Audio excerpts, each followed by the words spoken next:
13 जून 2025 की रात घड़ी की सुई जैसे ही 2 बजे के करीब पहुंची।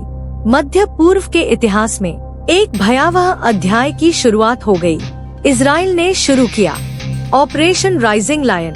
करीब 200 युद्धक विमान और ड्रोन एक साथ उड़ान भरते हैं ईरान के अहम शहरों की ओर। तेहरान, इस्फहान, नतंज, तबरीज और खुजेस्तान इनका निशाना था।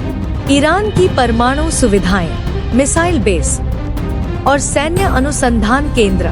नतंज और इस्फहान के परमाणु केंद्रों में भारी विस्फोट हुए, जहां हाईटेक सेंट्रीफ्यूज नष्ट हो गए। S-300 मिसाइल सिस्टम और surface to surface missile base भी पूरी तरह तबाह। मोसाद के ड्रोन द्वारा चुपके से किए गए हमले में IRGC की डिफेंस बेस्तानी तहस-नहस हो गई। कम से कम 40 से 50 वरिष्ठ वैज्ञानिक और सैन्य अधिकारी मारे गए। इजराइल ने दावा किया, हमने आसमान पर अपना प्रभुत्व स्थापित कर लिया है, हवा में अब हमारा कब्जा है। मिशन पूरा। इजराइल के हमले की खून से लथपथ धुआं अभी भी ईरान के आसमान में था। तभी शाम के बाद ईरान ने अपनी प्रतिशोध की शुरुआत की। 150 से ज्यादा बैलिस्टिक मिसाइलें और 100 से ज्यादा ड्रोन उड़ाए गए। इजराइल के टेल अवीव, बियरशेबा और तेल अवीव की ओर रात का आसमान रोशनी से भर गया। फिर भी इजराइल की आयरन डोम रक्षा प्रणाली ने अधिकांश हमलों को सफलतापूर्वक रोक दिया, लेकिन 22 से ज्यादा लोग घायल हुए और आम जनता में डर फैल गया।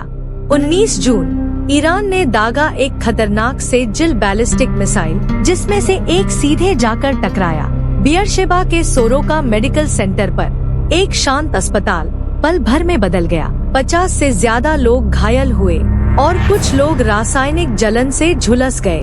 इजराइल ने इस हमले को सीधा युद्ध अपराध करार दिया और दी बदले की कड़ी चेतावनी। 21 जून इजराइल ने ईरान के इस्फहान परमाणु केंद्र को निशाना बनाकर किया दूसरा बड़ा हमला। 150 से ज्यादा मिसाइलों ने सीधे वार किया सेंट्रीफ्यूज वर्कशॉप्स, ड्रोन बेस और सैम डिफेंस सिस्टम पर। उसी समय अमेरिका ने भी मध्य पूर्व में B-2 स्टेल्थ बॉम्बर्स की तैनाती शुरू कर दी। गुआम और डिएगो गार्सिया बेस से 22 जून सबसे अहम पल आता है। अमेरिका साफ ऐलान करता है वो ईरान के 3 परमाणु ठिकानों पर सीधा हमला करेगा। इस मिशन में शामिल होंगे B-2 स्टेल्थ बॉम्बर्स, जिनकी स्ट्राइक क्षमता बेहद सटीक और विनाशकारी है। उधर ईरान के समर्थक हूती विद्रोही यमन से इजराइल पर मिसाइलें दागते हैं। इजराइल चला रहा है सीड रणनीति, यानी दुश्मन की एयर डिफेंस सिस्टम को पहले तबाह करके आसमान पर पूरा नियंत्रण हासिल करना। वहीं ईरान अब अमेरिका के खिलाफ चीन और रूस की सहानुभूति पाने में जुटा है। यूरोपीय संघ, संयुक्त राष्ट्र और खाड़ी देश लगातार युद्ध विराम की अपील कर रहे हैं, लेकिन जमीनी हालात पर इसका कोई असर नहीं। मानवीय संकट अब और भी गहरा हो चुका है। ईरान में 630 से ज्यादा लोग मारे गए और 1300 से अधिक घायल, जबकि इजराइल में 350 से ज्यादा घायल और 25 से अधिक परिवार पूरी तरह तबाह।